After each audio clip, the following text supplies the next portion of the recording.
Olá pessoal, tudo bem? Sejam bem-vindos de volta ao nosso curso de Língua Portuguesa para concursos vestibulares Enem. Esse é o módulo 4 do nosso curso, dedicado à análise sintática do período simples e, após termos estudado os conceitos básicos da análise sintática na aula anterior, a aula de hoje vai ser dedicada ao estudo dos termos essenciais, começando então pelo sujeito. O que são termos essenciais? Os termos essenciais são aqueles que estruturam a oração no seu nível mais básico.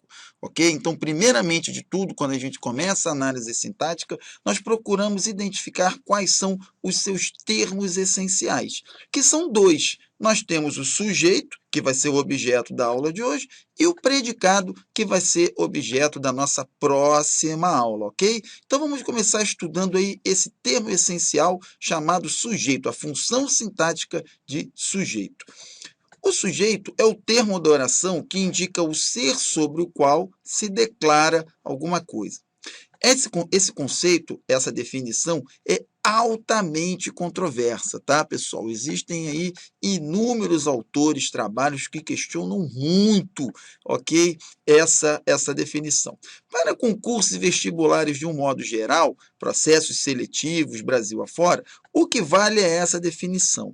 O sujeito, então, é a parte da oração que vai indicar o ser, ok, a entidade do mundo, sobre a qual algo é dito, algo é falado, algo é declarado. Nas orações, de um modo geral, estamos sempre falando alguma coisa sobre algo, e é esse algo da oração que vai ser o sujeito dessa oração, ok? Muito bem. Como é que a gente faz para localizar esse sujeito em uma oração? A coisa é simples. De um modo geral, pode-se encontrar o sujeito fazendo-se as perguntas o que ou quem antes de cada verbo em um período. Por que antes de cada verbo? Porque o sujeito é um termo da oração visceralmente ligado ao seu verbo. Ok? Isso, inclusive, é importante também para o estudo da concordância, alguns módulos mais para frente aqui no nosso curso. Ok? Então, o sujeito está muito ligado ao seu verbo. Então, para cada verbo que nós encontramos em um período, certo? Há um sujeito ligado a ele, exceto nas situações em que eu tenho orações sem sujeito, e nós vamos ver isso um pouquinho mais para frente. Ok? Então, para encontrar o sujeito, temos que ter sempre em mente que ele é um sujeito de um verbo. Ok? Ele não é um termo que está isolado na sentença, não. O sujeito está ligado ao verbo, ele é um sujeito de um verbo. Então, diante de cada verbo em um período, podemos fazer as perguntas o que ou quem, e aí encontrar esse sujeito. Por exemplo, as portas enormes assustavam turistas, eu tenho o verbo aqui, eu posso fazer a pergunta o que antes desse verbo. Então, o que assustava os turistas? A resposta, as portas, vai ser o sujeito desse verbo, certo? Tem que tomar cuidado, pessoal, porque o sujeito nem sempre, antecede o verbo, ele pode estar depois do verbo, ok? 2, nem sempre ele é uma palavra só, ele pode ser uma expressão enorme, inteira. Por exemplo, aqui nessa frase podia ser as portas enormes de ferro pintadas de amarelas construídas no século XIX pelo imperador durante as bodas de sua filha assustavam os turistas. Então, tudo isso que está antes aí, essa expressão enorme, vai ser o sujeito da oração.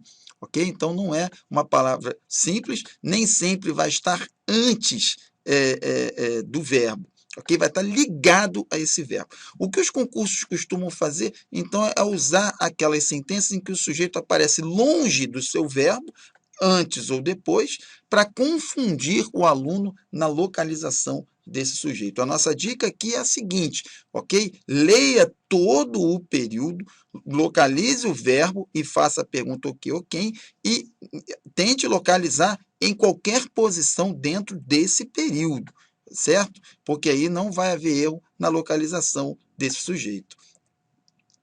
O sujeito, enquanto termo da oração, é uma função sintática de valor nominal. O que isso significa? Significa que o sujeito da oração é algo que equivale sempre a um substantivo, ok? Então, isso quer dizer que ele só pode ser exercido por uma palavra que esteja na classe sintática dos nomes, ou seja, por substantivos ou palavras que tenham valor substantivo, ok? Então, esses elementos que podem exercer a função de sujeito são substantivos, na esmagadora maioria das vezes, pronomes pessoais retos, porque substituem um substantivo, adjetivos, advérbios e verbos somente quando substantivados, ou seja, quando transformados em um substantivo. Se tiver uma frase, por exemplo, como, digamos, amar é viver, né? Então, o que é viver? Aí amar, que seria o verbo, né? Então, amar, né, é algo importante para a humanidade. Então, amar se constrói com amor e afeto. Então, você faz a pergunta, o que se constrói com amor e afeto? Você encontrou esse amar.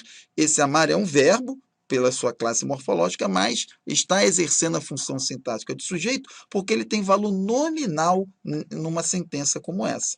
Ok? A mesma coisa vale para advérbios, adjetivos ou outras classes de palavras que só vão poder ocupar a função de sujeito se estiverem substantivados. Ok? Fiquem de olho nisso, porque muitas vezes as bancas querem surpreender os alunos com coisas assim, por exemplo, aqui nasce uma estrela, e aqui você vai dizer que o sujeito é o aqui, ok? Não, porque o aqui é um advérbio, e o advérbio não pode exercer função sintática de sujeito, certo? Então, tem de ficar atento para esse detalhe aqui das classes de palavras que podem exercer função de sujeito.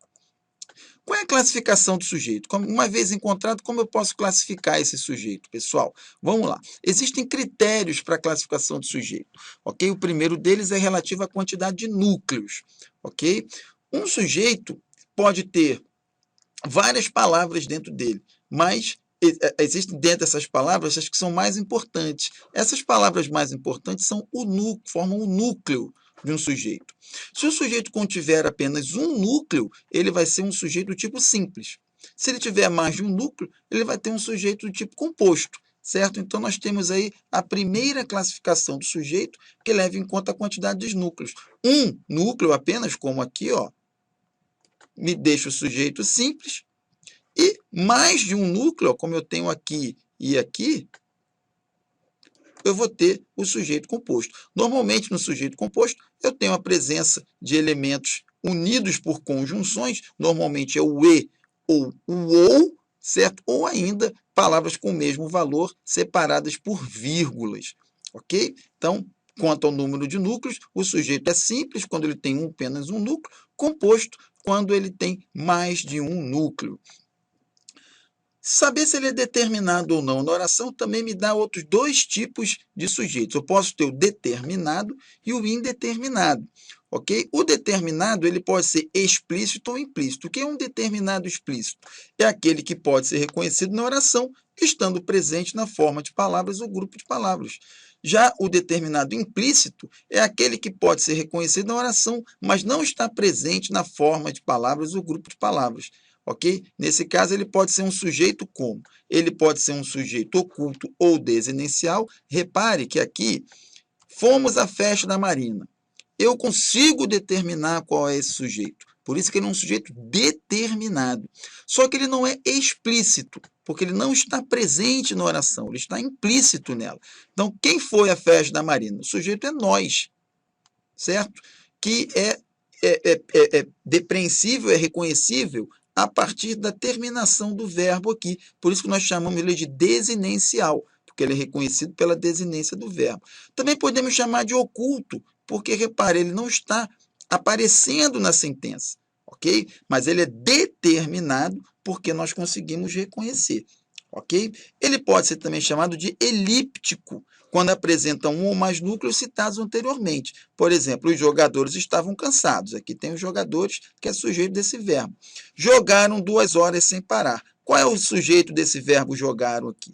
São os jogadores, que são elípticos. Eles foram citados aqui e foram omitidos aqui, ok? Cuidado que muitas vezes as bancas fazem perguntas sobre o elíptico e aí querem classificar isso aqui como indeterminado, sem sujeito. Não, o sujeito está numa outra oração e foi, né, elidido, né, sofreu uma elipse aqui, ok? E foi omitido, ficando assim um sujeito determinado implícito, ok? Já o indeterminado é aquele cuja identidade não pode ser determinada, ou seja, há um sujeito, mas a frase não me dá pistas sobre como reconhecer. Em português, existem duas situações em que o sujeito é indeterminado. A primeira delas é com o verbo na terceira pessoa do plural, sem um referente explícito, ok? Então, repare aqui, ó, falaram bem de você, ok? Então, quem falou bem? Alguém que não sabemos, ou seja, não há um referente explícito. Não pode confundir aqui, pessoal, com o determinado elíptico. Repare que se houvesse assim, todos estavam na festa, falaram bem de você, o sujeito é todos, ele só não foi repetido na oração seguinte, certo? Agora, quando você tem um verbo na terceira pessoa do plural e não há referente algum para ele, esse sujeito vai ser indeterminado. A outra situação que requer muita atenção aí do aluno é quando eu tenho o verbo intransitivo ou transitivo indireto na terceira pessoa, seguido da partícula ser. Repare, gente, que aqui vai começar a ver a questão das funções do ser, que vai ser objeto de um módulo rapidinho, que já vai ser postado aqui na nossa plataforma, ok?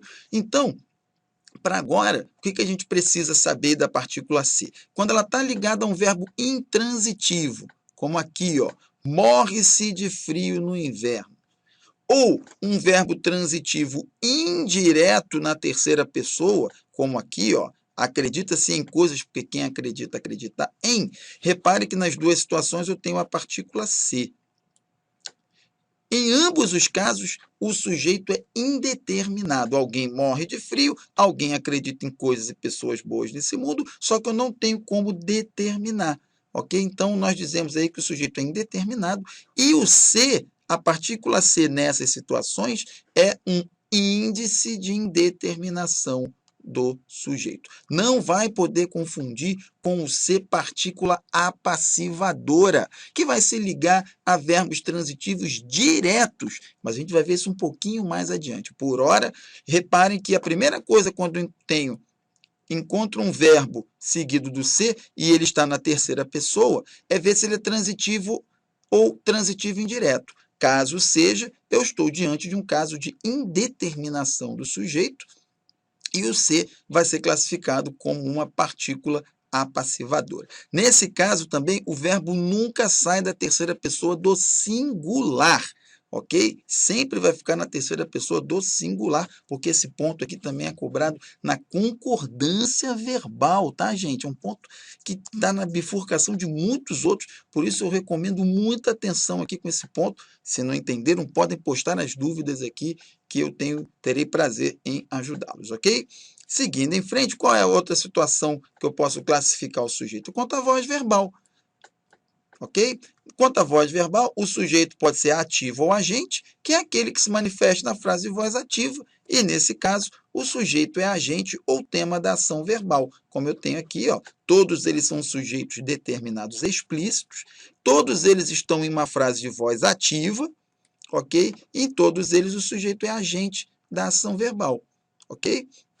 Então, Paulo recebeu um abraço do chefe, Mara aplaudiu ao final da peça, o jovem sonha com um futuro melhor, né? Então, ou ele é agente ou tema da oração verbal, ok? Da ação verbal, perdão, e, portanto, as frases vão estar na voz ativa, e se estão na voz ativa, o sujeito é ativo ou agente. Mas, quando ele está na voz passiva, o sujeito tem que ser classificado como sujeito passivo ou paciente, e, nesse caso, ele sofre a ação verbal, ele é paciente da ação verbal. Duas situações em que isso ocorre em português. A primeira é com as locuções verbais passivas, formando a chamada voz passiva analítica, aqui, ó, que é uma sequência do verbo ser, mais o particípio do verbo principal. Então, Lucas era adorado por todos, o artista estava cercado, o Brasil foi descoberto, as árvores ficaram rodeadas. O mais comum, como eu falei, gente, é o caso da voz passiva analítica formado pelo verbo ser em qualquer tempo e modo, pode ser era descoberto, será descoberto, seja descoberto, fosse descoberto, não tem problema, pode ser o verbo ser em qualquer tempo, seguido do verbo principal no particípio. Nesse caso, eu tenho uma voz passiva do tipo analítica. Mais raramente é possível encontrar o verbo, a voz passiva, também com o verbo estar ou com o verbo ficar, como está aqui. O artista estava cercado por seus fãs, as árvores ficaram rodeadas de animais, mas isso é mais raro, embora possa acontecer. Ok? Aqui na primeira frase, nós temos um exemplo clássico da passiva, né, com o verbo ser e particípio. As questões sobre voz passiva muitas vezes pedem para o aluno reconhecer a frase na voz passiva, ok? Na passiva analítica. Então, fiquem de olho. Essa sequência de verbo ser em qualquer tempo e modo mais verbo do particípio me configura um caso de voz passiva analítica. E, mais raramente, isso pode ocorrer com os verbos estar e o verbo ficar, ok? Já a passiva sintética é um outro tipo de voz passiva que vai acontecer com o verbo transitivo direto seguido da partícula ser, que nesse caso vai ser uma partícula passivadora. Vejam aqui, ó, na cidade vendiam-se muitas casas. Ora, quem vende, vende alguma coisa. Verbo transitivo direto, então nesse caso eu tenho uma voz passiva sintética. A mesma coisa em compra-se carro em bom estado. Quem compra, compra alguma coisa, verbo transitivo direto, vai ser um caso de voz passiva sintética. E armaram-se as barracas no terreno, quem arma, arma alguma coisa. Repare que nessa frase aqui, gente, é possível transformá-la para passiva analítica. Eu teria, então, na cidade, são vendidas muitas casas, né? Carros em bom estado são comprados. Barracas no terreno são armadas. Então, vejam que essas frases permitem a passagem para a passiva analítica e, por isso, formam passiva sintética. Outra dica importante aqui é olhar a concordância. Se o elemento que vem após aqui, ó, está no plural, como no primeiro e no terceiro exemplo, o verbo tem que concordar obrigatoriamente. Por que o verbo tem que concordar obrigatoriamente, pessoal? Porque aqui eu tenho o sujeito, certo? Nesse tipo de frase, eu tenho o sujeito normal aqui, ó.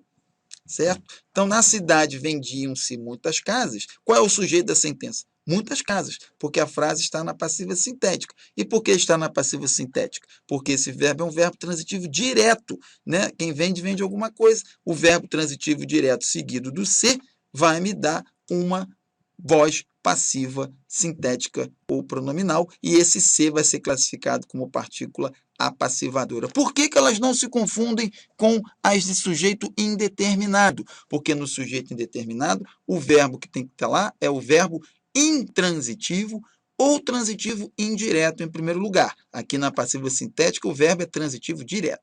Em segundo lugar, na indeterminada, o verbo fica sempre na terceira pessoa do singular. E aqui o verbo concorda com o seu sujeito normalmente. Certo? Em terceiro lugar, nas frases sujeito indeterminado, eu não consigo passar para a passiva analítica. Se eu tenho a frase morre-se de frio, eu não posso falar de frio é morrido, ok? Não posso falar em sonhos é acreditado. Isso não existe no português, está errado, ok? Já aqui eu posso passar a frase para a passiva analítica.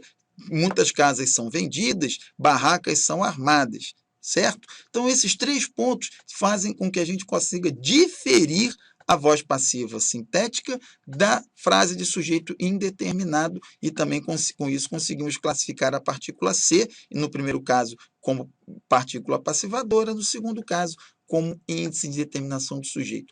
Eu aposto com vocês um dinheiro, como qualquer concurso que vocês vierem a fazer, vai cair alguma coisa relativa a isso, seja na concordância, seja na classificação do ser, seja em localizar uma voz passiva, seja na análise sintática. Esse é um dos pontos mais cobrados nos exames vestibulares e concursos do Brasil afora, e eu recomendo toda a atenção do mundo para vocês, como também ficarem de olho aqui que nós vamos ter um módulo específico só para cuidar das funções da partícula Q, da partícula como e, nesse caso aqui, da partícula C.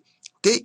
Indo em frente, eu ainda posso classificar o sujeito quanto à sua posição na oração. Nesse caso, eu posso ter o sujeito anteposto, que é aquele que aparece antes do verbo, e o sujeito posposto, que é aquele que aparece depois do verbo. Olho vivo para a questão da posição, gente, porque o sujeito pode estar em posições variadas na sentença. Normalmente, ele aparece antes do verbo, a posição canônica é o anteposto, mas às vezes também a frase pode estar na ordem inversa, e nesse caso, o sujeito vai estar depois do verbo.